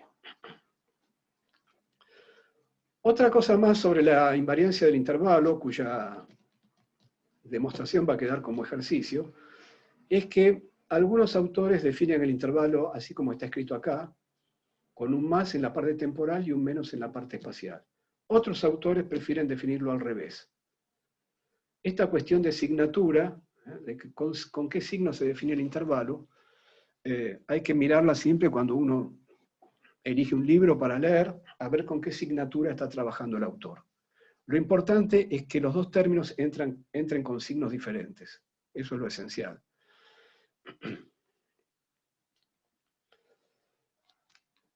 Este intervalo se puede también escribir de esta manera. Uno puede construir lo que llamamos el cuadrivector posición, que tiene las coordenadas x0, x1, x2, x3, es decir, c por t, x y z, y utilizar entonces una matriz que llamamos el tensor métrico para dar entonces esta asignatura. Y entonces, como acá solamente entran productos del tiempo consigo mismo, de x consigo mismo, de y consigo mismo y de z consigo mismo, entonces esta matriz que tenemos que usar, este tensor métrico, es diagonal. Y bueno, para la asignatura que estamos eligiendo nosotros, la diagonal se escribe de esta manera. Les comento también que las guías de problemas que vamos a usar están escritas con la asignatura opuesta. No se hagan problema, ya les digo, los libros usan una u otra asignatura, así que está bien acostumbrarnos a usar una u otra asignatura. Yo prefiero usar esta. Y bueno. La invariancia del intervalo, que es una combinación de tiempo y espacio, significa, desde el punto de vista, esto es una geometría en realidad, así como uno tiene la geometría de los espacios de la geometría euclídea, donde uno usa el teorema de Pitágoras para medir distancias. Bueno, esto es una forma de medir distancias, entre comillas, claramente esto no es una distancia y por eso se llama intervalo y no se llama distancia, en un espacio de 4 dimensiones que combina las coordenadas espaciales con la coordenada temporal. Es lo que se llama el espacio-tiempo de Minkowski. Y esto que está acá, este objeto invariante, es un objeto geométrico, es algo independiente de las coordenadas, si usamos coordenadas del sistema S o coordenadas del sistema S', es un objeto geométrico. Entonces, este objeto geométrico define la geometría de este espacio-tiempo, que es el espacio-tiempo de Minkowski. En palabras del propio Minkowski, el espacio y el tiempo no son más que sombras que recortamos desde un sistema de referencia de un objeto que es un solo objeto, que es el espacio-tiempo. Son proyecciones del espacio-tiempo, el espacio y el tiempo. Bueno, entonces dejo como ejercicio demostrar la invariancia de esta cantidad, el intervalo entre transformaciones de Galileo. Claro está que I y Z es la parte fácil porque en las transformaciones, de Lorentz, en las transformaciones de Lorentz, igual que en las de Galileo, I es igual a I' y Z es igual a Z', así que lo que hay que ver es qué pasa con los dos primeros términos. Una cosa interesante es qué sucede con el intervalo cuando se trata de un intervalo que un intervalo entre dos eventos que puedan ser unidos por un rayo de luz. Bueno, si entre los dos eventos, si el par de eventos está unido por un rayo de luz, entonces la distancia entre los eventos tiene que ser igual a c por delta t, porque un rayo de luz los une, precisamente. Pero si delta r es igual a c por delta t, el intervalo se anula. Así que el intervalo entre eventos unidos por un rayo de luz vale 0. Entonces, bueno, el intervalo, que es un objeto geométrico, que me habla de la geometría del espacio-tiempo de Minkowski, y que es independiente de las coordenadas que se elijan, es decir, es independiente del sistema de referencia, siempre hablando de coordenadas cartesianas, claro está. Después nosotros vamos a ampliarlo al uso de coordenadas más generales. Pero esta estructura geométrica del espacio-tiempo de Minkowski nos habla entonces de una estructura nueva que el espacio de la mecánica clásica no tiene, que es esta estructura de conos de luz, que consiste en lo siguiente. Dado un evento E cualquiera, es decir, un punto del espacio-tiempo, podemos generar la estructura que llamamos cono de luz con todos los eventos que tienen separación nula con E. Separación nula significa que el intervalo de 0. Son todos los eventos que están unidos a E por rayos de luz. Y como los rayos de luz van a 45 grados, lo que generamos con todos esos eventos es un cono con vértice en E que tiene una apertura de 45 grados. Cualquier evento en el espacio-tiempo tiene su cono de luz. Ahora bien, en esta estructura geométrica, que es independiente de las coordenadas utilizadas, cualquier evento que se encuentre dentro del cono de luz de E va a tener un intervalo respecto de E positivo para la asignatura que estamos usando, porque va a dominar la separación temporal frente a la separación espacial. En cambio, cualquier evento que esté fuera del cono de luz de E va a tener un intervalo negativo para nuestra asignatura, porque va a dominar la separación espacial frente a la separación temporal. Y como el intervalo es un invariante, es independiente de las coordenadas del sistema de referencia, una vez que decimos que A está separado temporalmente de E, que domina la parte temporal, que A está dentro del cono de luz de E, todas esas son formas equivalentes de decir lo mismo, es independiente en qué sistema de referencia estemos, es un hecho absoluto. Entonces, esta clasificación de eventos que están dentro del cono de luz de E y eventos que están fuera del cono de luz de E es una clasificación independiente del sistema de referencia, es una clasificación absoluta. Entonces, vamos a decir que E y A tienen separación temporal si el intervalo es positivo para nuestra asignatura. Lo importante es que tienen separación temporal, que domina el término temporal frente al espacial, en la forma del intervalo. Que E y B tienen separación espacial si el intervalo es negativo, y que dos eventos unidos por rayos de luz tienen separación nula. Esta es una clasificación absoluta de pares de eventos. Ahora, fíjense lo siguiente.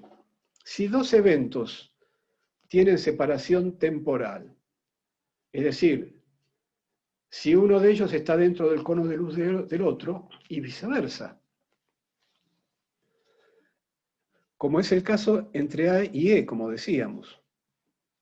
Bueno, yo siempre puedo ajustar un nuevo sistema de referencia, que como recuerdan, se construía de esta manera, ¿no? Es decir, con estos dos ángulos iguales.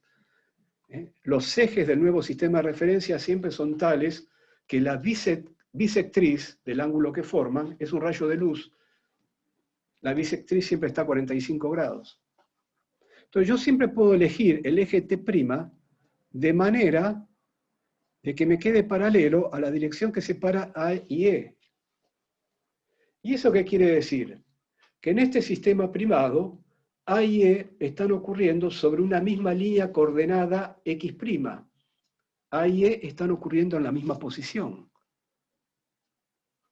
Por lo tanto, dos eventos separados temporalmente admiten un sistema de referencia donde ambos eventos ocurren en la misma posición. Y por lo tanto, admiten la noción de tiempo propio. El tiempo entre esos eventos medidos en este sistema de referencia donde ellos ocurren en la misma posición es precisamente el tiempo propio entre los eventos. Entonces, bueno, si yo me calculo el intervalo entre A y E, como hay un sistema de referencia en donde la posición es la misma y por lo tanto se va a anular el delta R', y el delta T' va a ser ni más ni menos que el tiempo propio, eso quiere decir que el intervalo, que es un invariante, entre pares de eventos separados temporalmente, no es ni más ni menos que el tiempo propio entre los eventos. Esencialmente, salvo este C cuadrado que ajusta las unidades. El intervalo, que es un invariante, que no depende de las coordenadas, entre eventos separados temporalmente, es decir, cuando el intervalo es positivo de acuerdo a nuestra asignatura, no es ni más ni menos que la medida del tiempo propio entre el par de eventos. En cambio, los eventos que están separados espacialmente, bueno, ¿qué podemos decir de ellos? Podemos decir que si dibujamos la dirección de separación entre los dos eventos en el espacio-tiempo, siempre podremos encontrar un sistema de referencia tal que el eje X' quede paralelo a esa dirección.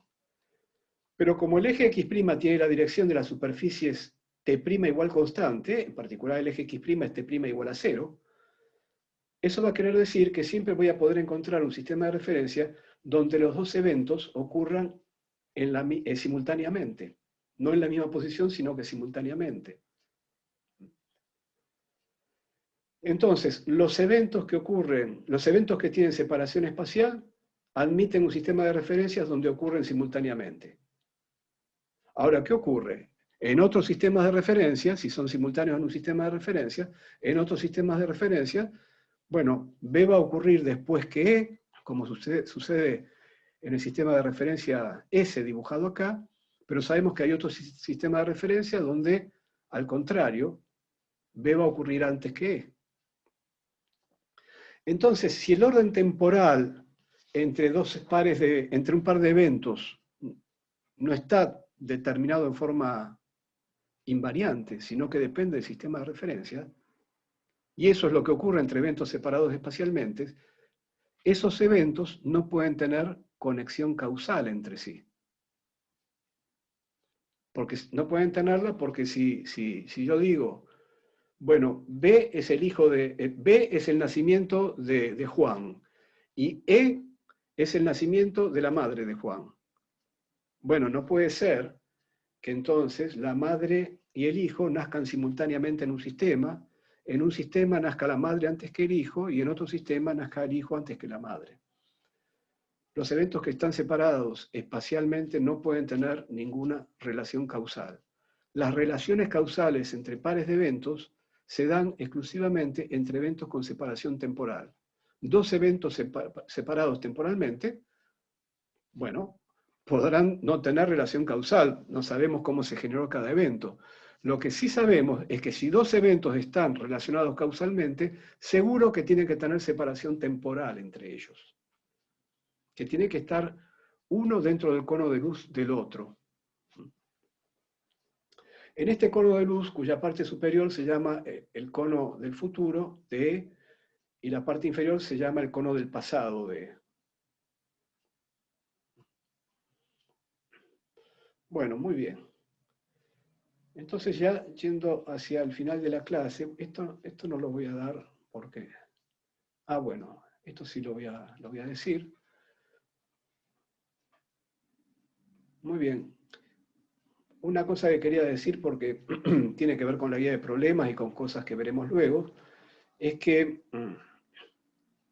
sumando y restando las transformaciones de Lorentz de las coordenadas t y x, aparecen inmediatamente, sumando y restando, sumas y restas de x y c por t.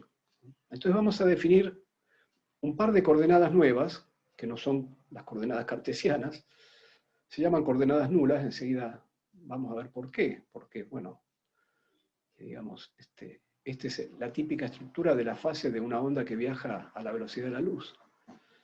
Esta también, según si viaja hacia la derecha o hacia la izquierda.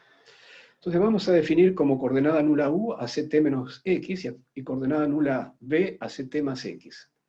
Y entonces, sumando y restando las transformaciones, surge una transformación muy simple para las coordenadas nulas.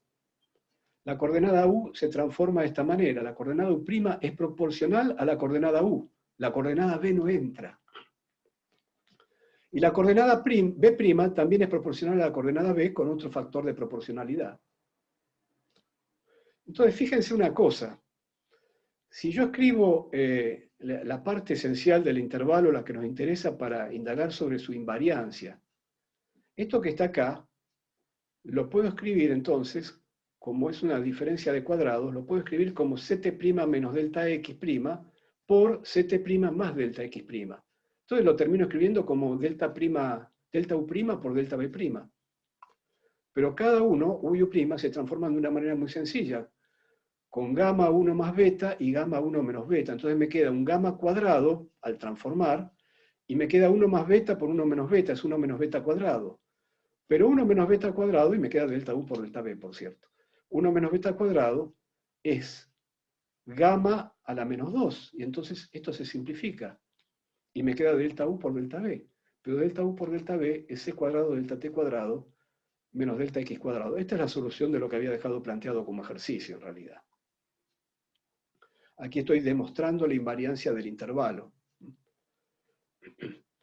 Y en la demostración me ayudó a pasar por las coordenadas nulas. Podría no haberlas llamado u y b, no importa. Lo importante es que aproveché que esto era una diferencia de cuadrados. Ahora, en realidad estoy definiendo estas coordenadas nulas porque eso mismo lo puedo usar para demostrar fácilmente la invariancia del D'Alembertiano.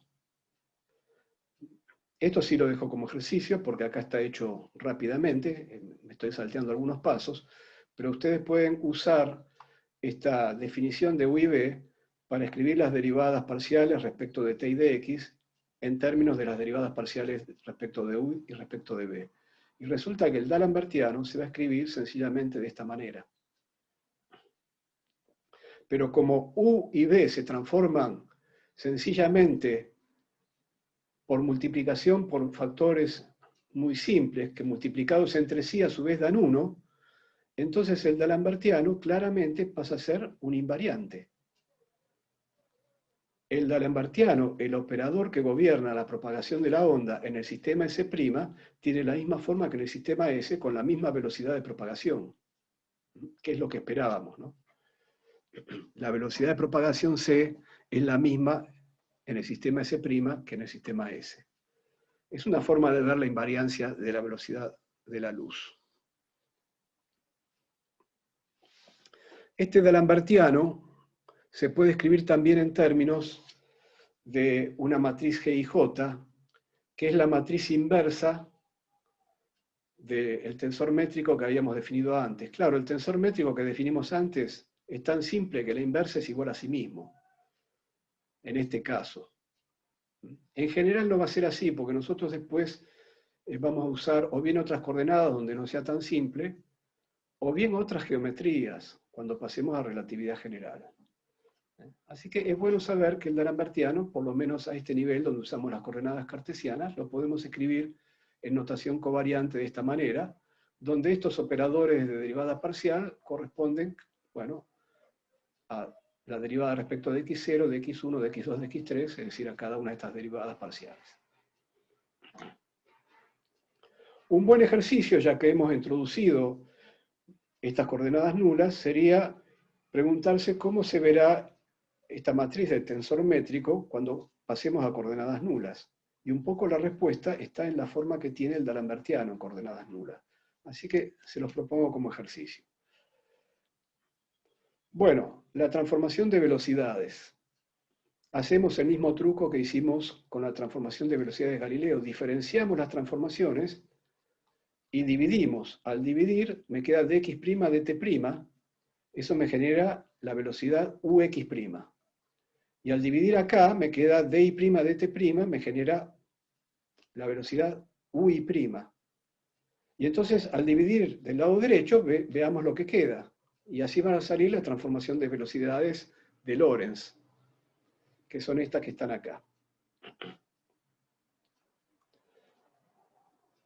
Este es un ejemplo que lo dejo acá en pantalla por si ustedes lo quieren revisar. Es un ejemplo interesante para ver a qué velocidad viaja la luz en un medio transparente que se está moviendo. Es interesante por motivos históricos, porque esto también se había medido a mediados del siglo XIX y había generado una gran controversia, porque a mediados del siglo XIX lo que se quería saber era si una sustancia transparente en movimiento arrastraba o no arrastraba el éter. Si esta velocidad v, en caso de arrastrar el éter, se sumaba al c, cuando uno miraba la propagación de la luz desde un laboratorio S, o si por el contrario no se sumaba, no hacía ningún efecto, entonces el éter permanecía en reposo en el laboratorio S. Y entonces en el laboratorio S se medía C. Y resulta que en aquel experimento no se midió ni C más B ni C, se midió una cosa intermedia, lo cual causó una cierta preocupación, y fue Fresnel, que era el que había dado forma definitiva a la teoría ondulatoria de la luz, se encargó de tratar de explicar por qué no había dado ni una cosa ni la otra. En realidad yo dije C y tenía que haber dicho C sobre N, por supuesto, porque era la propagación de la luz en una sustancia transparente. Fresnel se encargó de explicar este factor raro que salió de una manera singular. Lo explicó como un arrastre parcial del éter. Él dijo que una sustancia transparente en movimiento arrastraba parcialmente el éter. Pero es muy interesante ver todo el razonamiento que hace Fresnel para dar una justificación física de por qué el arrastre era parcial. Ahora, es notable que lo que se había medido muy bien en ese momento, en la mitad del siglo XIX, no era ni más ni menos que una composición relativista de velocidades. Ese factor es el factor que va a aparecer en la transformación relativista de velocidades que acabamos de ver, cuando ustedes ponen el caso de la propagación de la luz en un medio transparente. N es el índice de refracción, ¿no? Por supuesto. Bueno, así que lo dejo acá a la vista para que ustedes lo revisen. Bueno, ahora sí, para terminar entonces.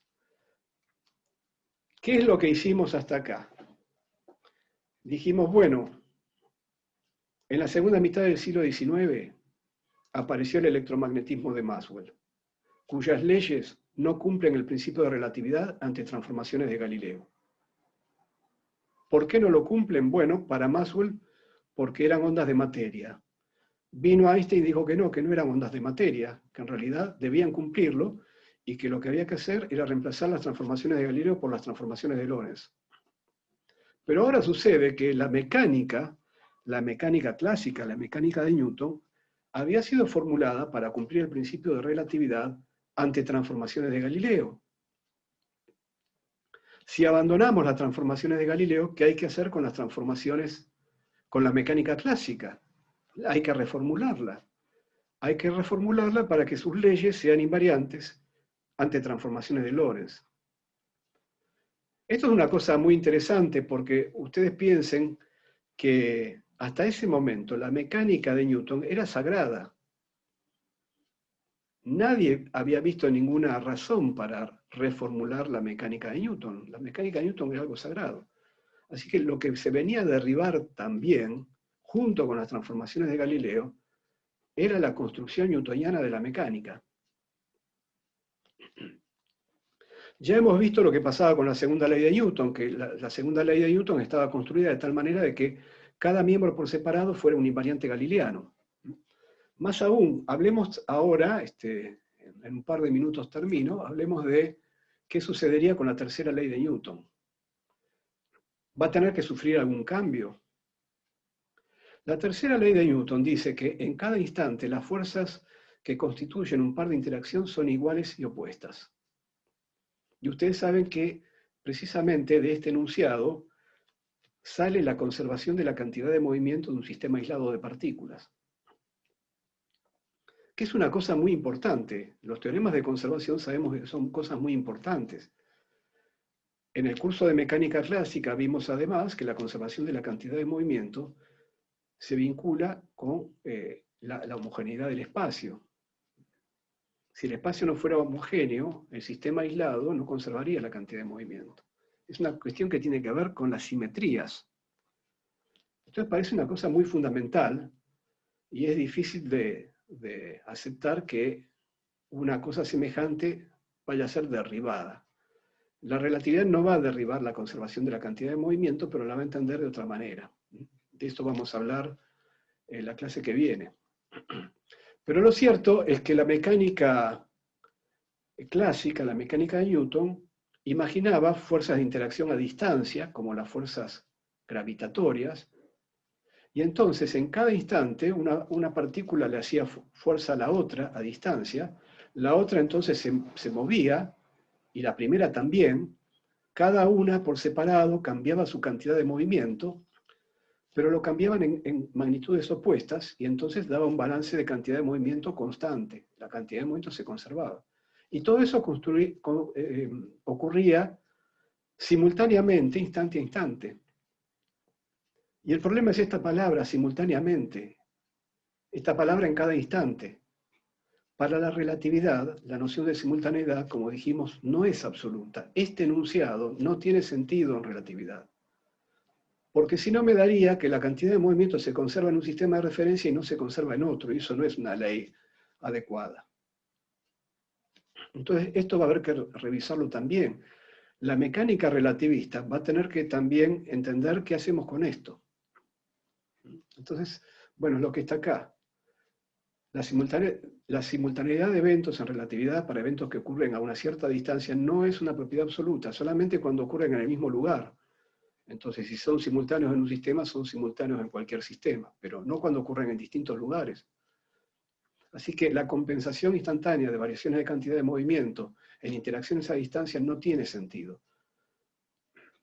Solo tiene sentido si las interacciones fueran locales, si las interacciones ocurrieran en el mismo lugar. Entonces, ¿qué hacemos? La interacción paradigmática en relatividad especial no es la interacción gravitatoria. La interacción paradigmática es la interacción electromagnética. Pero en la interacción electromagnética no hay acaso interacciones a distancia. Las cargas no interactúan a distancia. Bueno, sí, pero interactúan a distancia, en realidad, mediadas por un campo electromagnético. Si yo muevo una carga en un lugar, si la acelero, genero una onda electromagnética. La genero en un lugar, en el lugar donde está esa primera carga, no donde está la segunda carga. Esa onda electromagnética, como ustedes saben, es portadora de energía y cantidad de movimiento. Entonces, en esa generación de la onda electromagnética, localmente hay una transferencia de energía y cantidad de movimiento de la carga a la onda. Luego la onda se propaga, llevando energía y cantidad de movimiento, hasta que alcanza la posición de otra carga. Y en ese lugar, localmente, ocurre la transferencia de energía y cantidad de movimiento a la otra carga. Entonces, las conservaciones de energía y cantidad de movimiento son locales. Pero el sistema aislado no es el sistema de cargas, porque las cargas están interactuando con el campo. El sistema aislado es el sistema de las cargas más el campo electromagnético. Y el balance, entonces, ocurre siempre localmente. Ese es el paradigma de las interacciones a distancia, entre comillas, de la relatividad especial. La interacción electromagnética, que es relativista de nacimiento, no es que la relatividad la va a acomodar para que pasen estas cosas, ya tiene estas cosas. Es la mecánica la que se va a acomodar al electromagnetismo y así va a surgir la mecánica relativista. Bueno, muy bien. Terminamos entonces la clase de hoy. La clase que viene vamos a ver entonces cómo se reformula la mecánica para que sea relativista.